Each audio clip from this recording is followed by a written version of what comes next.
കഴിഞ്ഞ ദിവസം അമേരിക്കയുടെ കമ്മീഷനായി United State federal government commission ഒരു റിപ്പോർട്ട് അമേരിക്കൻ സർക്കാരിന് സമർപ്പിച്ചു. ഈ റിപ്പോർട്ടിൽ പറയുന്നത് ഇന്ത്യയുടെ ഈ അന്വേഷണ ഏജൻസിയായ, അതായത് ഇന്ത്യയുടെ ചാര ഏജൻസിയായ റിസർച്ച് ആൻഡ് അനാലിസിസ് വിങ് റോ അതിനെ നിരോധിക്കണം, RSSനെ നിരോധിക്കണം. RSSും റോയും എല്ലാം ചേർന്ന് ഇവിടെ പ്രത്യേക ആശങ്കാജനക രാജ്യമായി ഇന്ത്യയെ മാറ്റിയിരിക്കുന്നു, മതസ്വാതന്ത്ര്യത്തെ ഇല്ലാതാക്കുന്നു. ഇവരെ ചൊടിപ്പിച്ച പ്രധാനപ്പെട്ട കാര്യം ഇന്ത്യയിലെ വിവിധ സംസ്ഥാനങ്ങളുള്ള മതപരിവർത്തന നിയമം, നിരോധിത നിയമമാണ് ഇവരെ ചൊടിപ്പിച്ചിരിക്കുന്നത്. അത് ഇതിനകത്ത് എടുത്തു പറയുന്ന ഒരു കാര്യമാണ്. ഈ റിപ്പോർട്ടിൽ മതപരിവർത്തന നിയമം കൊണ്ടിരുന്നു, ഇതിനു വേണ്ടി വരുന്ന ആളുകളെ ജയിലിൽ അടയ്ക്കുന്നു എന്നൊക്കെയാണ് ഈ റിപ്പോർട്ടിൽ പറയുന്നത്. ഇതിൽ ഇവർ പറയുന്ന കാര്യം RSSനെയും റോയും നിരോധിക്കണം, അവരുടെ സാമ്പത്തിക ഇടപാടുകൾ, അതായത് അവരുടെ ആസ്തികളോ മറ്റോ ഉണ്ടെങ്കിൽ അതിനെ കണ്ടുകെട്ടണം, അവർക്കെതിരെ വലിയ രീതിയിലുള്ള ഉപരോധങ്ങൾ കൊണ്ടുവരണം എന്നൊക്കെ പറഞ്ഞുകൊണ്ടാണ് ഇന്നലെ ഈ റിപ്പോർട്ട് പുറത്തു വന്നിരിക്കുന്നത്. ഇതാദ്യമായിട്ടല്ല ഇങ്ങനെ ഒരു റിപ്പോർട്ട് RSSനെതിരെയും മറ്റുമൊക്കെ വരുന്നത്, ഇതിനു മുമ്പും വന്നിട്ടുള്ളതാണ്.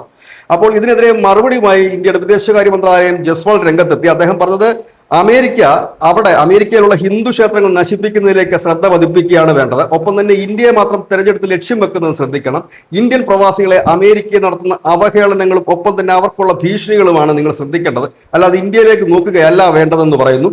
ഏതായാലും ഇപ്പോൾ ഇത് കൊടുത്തിരിക്കുന്നത് ഈ മതപരിവർത്തന ലോബിക്ക് സഹായകരമായ രീതിയിലേക്ക് നിലകൊള്ളുക എന്നുള്ളതാണ്. ഇത് കണ്ടിട്ട് ആരും നാളെ മുതൽ മതപരിവർത്തനത്തിന് ഇറങ്ങേണ്ട കാര്യമില്ല. കാരണം മതപരിവർത്തനത്തിന് ഇറങ്ങിയാൽ ഇപ്പോഴെന്താണോ അതുപോലെ തന്നെയായിരിക്കും ഇനി മുമ്പോട്ടും പോകുന്നത്. അത് എല്ലാ കാലവും അങ്ങനെ തന്നെയാണ്. അതിന് RSS എന്ന ഒരു സംഘടനയൊന്നും ഈ രാജ്യത്ത് ആവശ്യമില്ല. നിർബന്ധിത മതപരിവർത്തനവും ഇത്തരത്തിലുള്ള കാര്യങ്ങളുമായി മുൻപോട്ട് പോയാൽ അതിനെ പ്രതിരോധിക്കാൻ മറ്റൊരു വിഭാഗം ഉയർന്നു വരും. അത് സ്വാഭാവികമാണ്. കാരണം മറ്റിടങ്ങളിലും ഈ ലോകത്ത് വിവിധ രാജ്യങ്ങളിലും സംഭവിച്ചിരിക്കുന്നത് അതൊക്കെ തന്നെയാണ്. അതുകൊണ്ട് തന്നെ ഈ ഒരു തിട്ടൂരം കാണിച്ചത് കൊണ്ട് നാളെ മതപരിവർത്തനത്തിന് ഇറങ്ങിയേക്കാം, അല്ലെങ്കിൽ 2047 വരുമ്പോഴേക്കും ഈ രാജ്യം നമ്മുടേതാക്കി മാറ്റാമെന്നുള്ളൊരു വ്യാമോഹം വെച്ചു പുലർത്തണ്ട എന്ന് തന്നെ ഇതിനോടകം വിവിധ ഹൈന്ദവ സംഘടനകൾ പറഞ്ഞു കഴിഞ്ഞിട്ടുണ്ട്. ഏതായാലും 2025 സാഹചര്യങ്ങൾ വിലയിരുത്തുന്ന 2026 കൊടുക്കുന്ന അർദ്ധവാർഷിക റിപ്പോർട്ടിലാണ് ഇത് ഉള്ളത്. ഏതായാലും ഈ ഒരു റിപ്പോർട്ട് എന്ത് ചലനമുണ്ടാക്കുമെന്ന് ചോദിച്ചാൽ പ്രത്യേകിച്ച് ചലനമൊന്നും ഉണ്ടാക്കില്ല.